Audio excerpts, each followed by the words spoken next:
लंका का स्वर्णिम महल आसमान से भी ऊंचा चमक रहा था। उस सिंहासन पर बैठा था रावण दशानन, ब्रह्मा का भक्त, शिव का महान उपासक और त्रिलोक विजेता। उसका ज्ञान इतना विशाल था कि देवता भी उससे शास्त्रों पर विवाद करने से डरते थे। पर उसी ज्ञान की छाया में एक दोष भी छिपा था, अहंकार। एक दिन रावण कैलाश पर्वत पर पहुंचा। उसने भगवान शिव को प्रसन्न करने के लिए कठोर तप किया।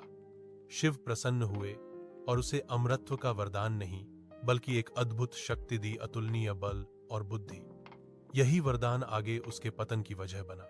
लंका में रावण का शासन न्यायपूर्ण था। प्रजा उसे देवता की तरह मानती थी, लेकिन उसकी महत्वाकांक्षा बढ़ती गई। उसने सोचा, अगर मैं सबसे शक्तिशाली हूं तो इस संसार में मेरी इच्छा के विरुद्ध कुछ नहीं हो सकता। इसी अहंकार ने उसे वह गलती कराई जिसने इतिहास बदल दिया, सीता हरण। सीता को लंका लाने के बाद भी रावण ने कभी उसे छुआ तक नहीं। वह जानता था कि उसके धर्म की सीमा क्या है, लेकिन सच यह भी था कि वह राम की शक्ति को समझ नहीं पाया। राम उसकी शक्ति नहीं, उसके अहंकार का उत्तर थे।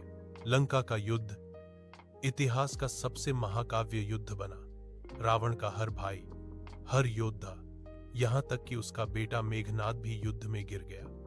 अंत में जब रावण रणभूमि में अकेला खड़ा था, तब भी उसकी वीरता कम नहीं हुई, लेकिन उसका घमंड उसके ज्ञान से बड़ा हो चुका था।